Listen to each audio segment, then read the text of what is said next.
Good evening and welcome to Special Assignment. I'm Ashraf Garda. Tonight we bring you a gripping story of poverty in our country. Late last year, 4 small children aged between 2 and 9 years old walked for more than 10 kilometers in search of food in the village of Verdwaal in the northwest province. The post-mortem results show that the children died of hunger and thirst after walking for many kilometers under the scorching heat. In reality, what ultimately killed them is poverty. A sad and unnecessary death in a country such as ours. Senior producer Frank Farrow took a journey to Verdwaal to investigate the story behind this story.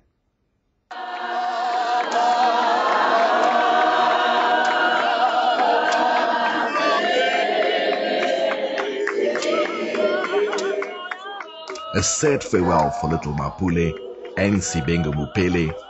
These 2 young lives were cut short by poverty. Their mother cannot believe the fate that has befallen the family. Her grandchildren were buried earlier, having suffered the same misfortune.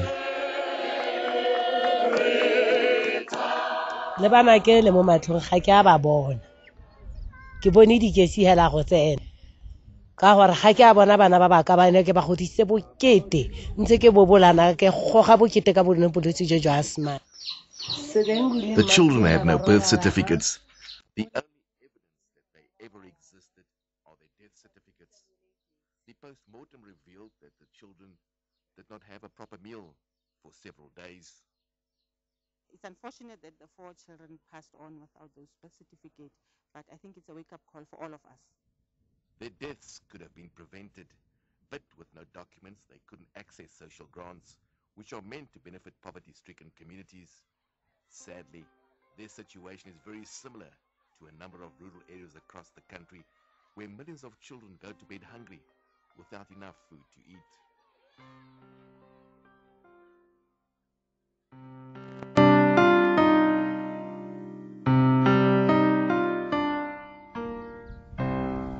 Martha Mupele has lived through apartheid and democracy. Poverty and years of hardship have taken their toll on her well-being. The family lives in Verdwaal, an impoverished region of the northwest. Martha's daughter Elizabeth says the family have been struggling to get ID documents for some time. The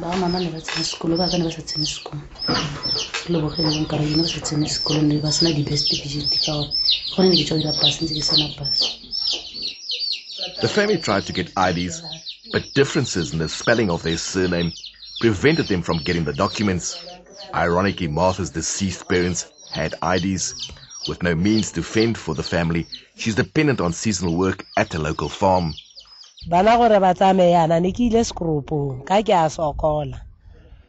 Weekend tateng hanka katla ke a ngwana ntatela mantaga go batla dijo go gonna be ke dintsa la bobedi ke a ngwana ntatela ntare bana ga bayo. Before the children went missing, Martha's daughter Elizabeth had earlier gone to look for her in the hope that she'd get some food to feed the children.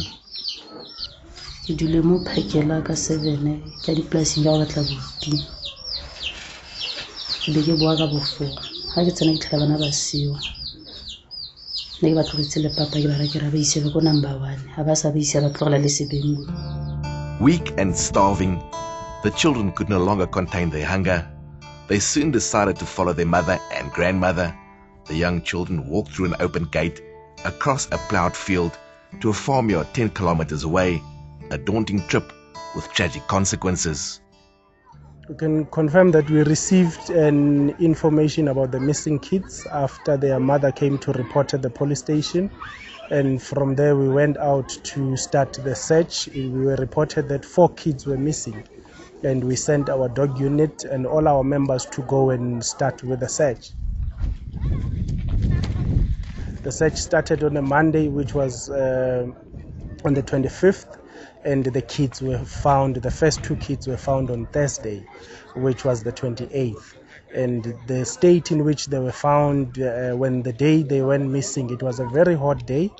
And because of the heat, as the post-mortem confirms as well, that the dehydration in their bodies and also I think the number of days they spent without food out in the field was a major contributor into their death. And it was then part of the very sad situation that started to surround this area, because we had the cloud of the other 2 kids that were still missing. We had to work around the clock to find them, and the following Thursday, with the help of a farmer, Mr. Mayor, we were able to locate the other 2 kids who were found in a very serious state, where their bodies were highly decomposed. And it is also the same confirmation by the post-mortem, dehydration and also hunger. This is local farmer Louis Meyer. He made the gruesome discovery on his farm.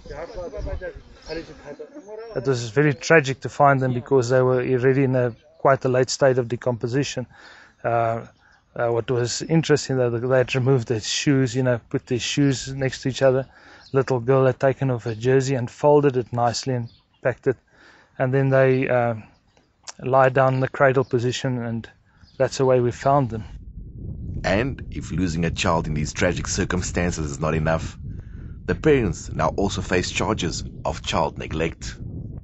The deputy public prosecutor will make a decision at the provincial level as to the merits of the case, whether we have a case to lock the mother of the kids, or there is no case to lock the mother, out of the statements that we have and out of the reports that the social workers will give. It is to prove the evidence of neglect.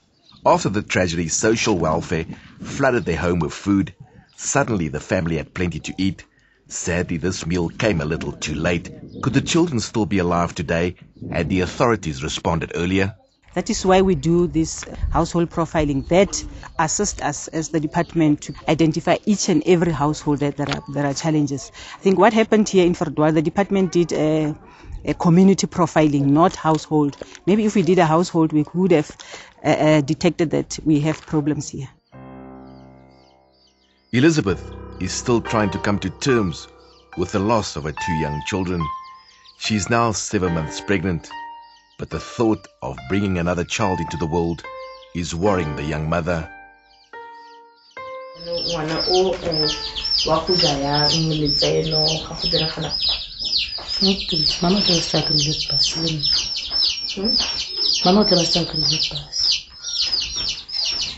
So how mama can get past the home to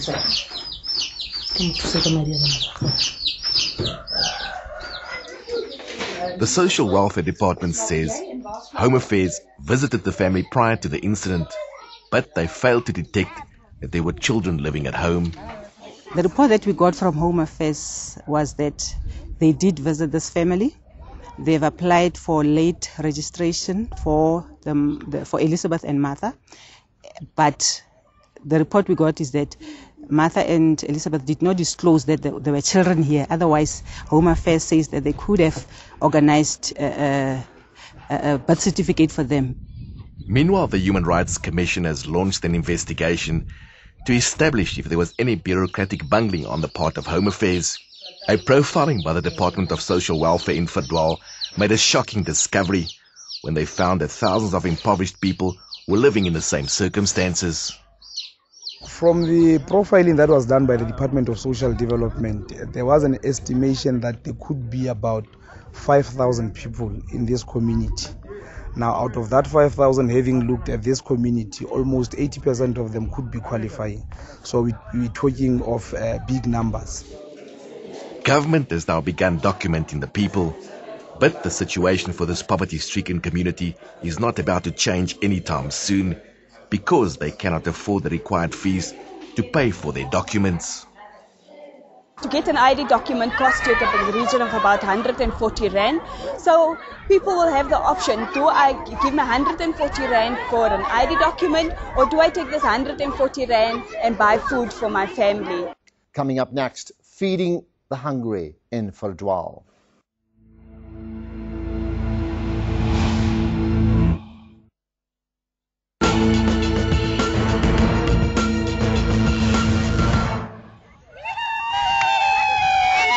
Charity organization Gift of the Givers were the first to respond after reports of the children's death. They came from everywhere, women, children and the elderly, and the long queues under the scorching sun became unbearable for some. What we found is that the people in this community is really poor. Poor meaning they've got no food. A basic necessity where everybody's right is to have a plate of food, but at the moment these people don't even have a plate of food. This community is a microcosm of many societies in our country where poverty and hopelessness has bred other social ills such as alcoholism and crime. Most of the crimes are liquor-related crimes where people drink alcohol. I think it's because of joblessness and other issues. And after drinking, then you would have your issues of your contact crime, where we talk about sometimes rape, sometimes your assault, GBH, and sometimes murders. But all of it, when you trace it back, it's all liquor-related crimes. These RDP houses are signs of government service delivery, but most households here don't have piped water or electricity. After the children's deaths, community stakeholders had a meeting to discuss how they could overcome the issues affecting the people in this community. Verdwaal has changed. I think since after 1994 it was affected tremendously because we used to have a village or few stands where mostly they were farmers, they were plowing the field around there, so the level of poverty was not high. But since after 1994 we had a challenge where people moved in from farm areas to eviction. Then we had to accommodate them. Most of them, they are unemployed. You have a high rate of people who are there who are illiterate. Health services are provided by the local municipality. They see about 300 people a month from this mobile clinic. A nursing sister at the clinic says the most widely treated diseases are diabetes, hypertension and mental illness. There are also high levels of HIV. Unplanned pregnancies in this community are significantly high. Most children here suffer from malnutrition. This is a community plagued by a myriad of problems. You have child-headed family, a lot of them. Now, there's high level of pregnancy that you get, high level of child abuse and all those things. They are caused because of most parents are not staying with them. They are coming either by the weekend or month end. We spoke to Professor Andre Dievenage at the University of the Northwest to better understand the socio-economic issues in this province. About 46.3% of the population in the Northwest province are unemployed. You can expect high levels of poverty. You will expect problems within the context of food security. So these problems are real. We are confronted with many developmental challenges at this point. And I think the situation in the province is not that healthy. The official statistics are indicating that about 15.2 million of the South African citizens, currently estimated at about 50 million, are receiving social grants, while we see that only 5.9 million people are contributing in terms of tax. I think in our province, only something like 4.2% of the population are contributing in terms of tax. I don't see it as a sustainable solution, although I know in some areas in South Africa, and you will find them in the Northwest province as well, the cities or towns cannot function without these grants. And people are becoming more and more dependent on this grant system.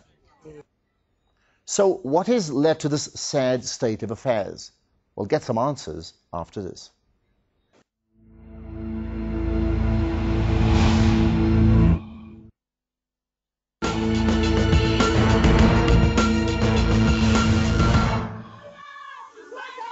Service delivery protests have become a common sight across the country. These are the growing masses of impoverished people that feel government has failed them. In the Northwest, it's no different. But here, the politics of land reform has further ignited the problem. At the heart of this crisis are the forced evictions of farm workers. This has led to joblessness and hunger. Fear of the unknown. I think most farmers, they fear the unknown, having thought that maybe the government is either expropriate their land or share with the black farmers who are staying in those farms. They started harassing them, chasing them out. Some will just evict them in the middle of the night. So we are left with no option. That's a nearer village to those farms, then we had to accommodate them. Louis Meyer is a successful farmer in the Lichtenburg area, about 25 kilometers outside Verdwaal. The Meyers have been farming with maize and cattle in this region for decades. His forefathers were farmers, and his hopes are that one day his sons Nico and Stefan will take over the family farm. Meyer says the region became impoverished when productive farms were handed over to unskilled farmers in the area. What happens to a lot of these farms that gets given to people, which is the first problem, it gets given to people. There's no physical purchase where this guy's got a track record, he's got money, or he's got the capability to go to bank and borrow money. You know, it physically gets given to somebody. And there's a lot of nepotism happening here. You know, that farms get dished out to families or friends or close relatives. Not so long ago, the community were totally dependent on the now abandoned farms and agricultural projects in the area.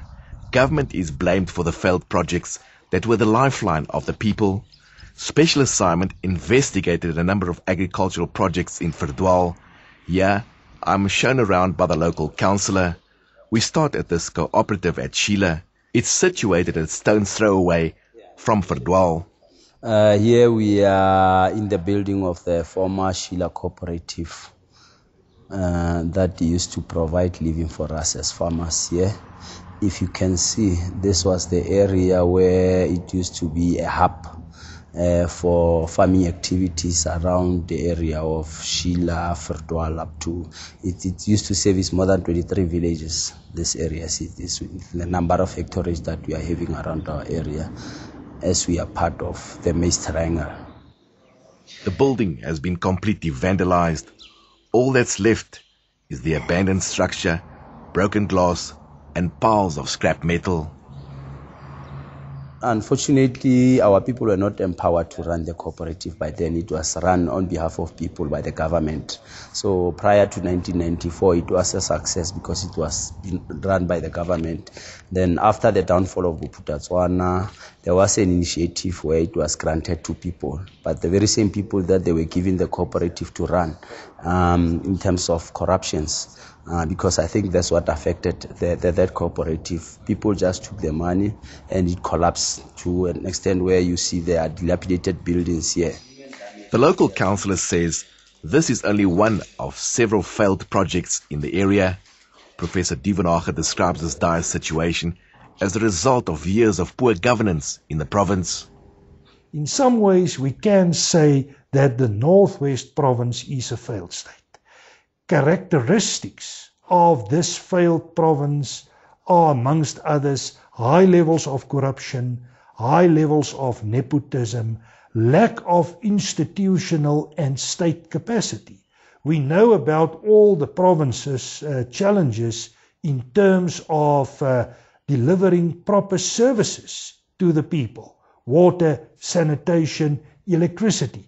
We have seen a huge number of service delivery protests in recent times. Meanwhile, the MEC for Agriculture, Boitumelo Tweni, says government is in the process of acquiring more land. The process of buying farms and land by government and allocating it to people for purposes of farming is an ongoing thing. As I speak to you, I think there are about 8 or 9 farmers that we are in the process of taking over, buying and allocating them to emerging farmers.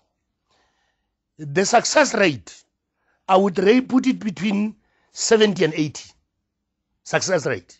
I can give you the official statistic from a number of sources indicating that between 80 and 90% of land reform processes are ending up in failure. In defense of government, the MEC for Agriculture says plans are now underway to revive the province's failed projects. We are aware of such projects, and we are identifying all of them. As I speak, our extension officers are on the ground to follow up on all the projects that needs to be resuscitated, resolving all those group dynamics problems that we experience there and get them back on their feet again. One of the projects that could benefit the community at Verdwaal are the Springbok Pan silos. They were shut down after a dispute with the bank, which landed in the courts. I visited the silos of Louis Meyer and the local councillor. Meyer says he's interested in getting the production line going again. Government will have to assist us in this. I approached Standard Bank. Standard Bank was keen and willing. I think, you need to sell your produce at supported prices because, you need to feed people that has got no income. Rather than dishing them out parcels, let them come work here and, be able to buy food at say cost price if it's possible. And as a local, as a businessman, it's going to be difficult with you just by yourself because you need to have enough incentive to make profits to be sustainable for the long term. This silo could provide much needed jobs and food for about 800 families in Verdwaal. It's only one of 3 silos that have been standing empty in the province. We did not shut them, we took them over. We are in the process of renovating them because we've got plans. The plans of young people running the silos, communities benefiting out of it, creating employment for communities, but also after assisting young people, assisting women, you can't forget the key role player in agriculture, the farmers themselves. They need to have their own silo as well. Maybe the same way, have a strategic partner. They must also say, in their labor social plan, how does communities around the silos benefit? The executive mayor, the district mayor, knows, the ex-district mayor, they all receive plans, but they all run up into a brick wall because the silo lies in the hands of the MEC of Agriculture. He has to sign the release on those silos, and he has to give the go-ahead, yet he's keeping the cards against his chest. Meanwhile, Martha Mupele's day has finally arrived. She's about to become one of more than 15.2 million impoverished South Africans that qualify for a social grant. Authorities fast-tracked her papers after her children died. For security reasons, we are not allowed to film near the pay point, so we wait for her outside. She soon emerges with the grant money. Martha says this money will be used to feed her extended family of 9 people. Sadly, it took a tragedy for her to realize the constitutional rights.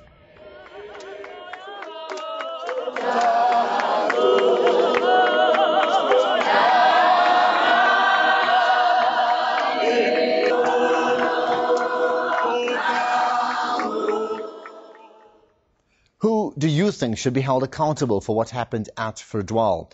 Well, give us your views on this story by tweeting, Facebooking or emailing us.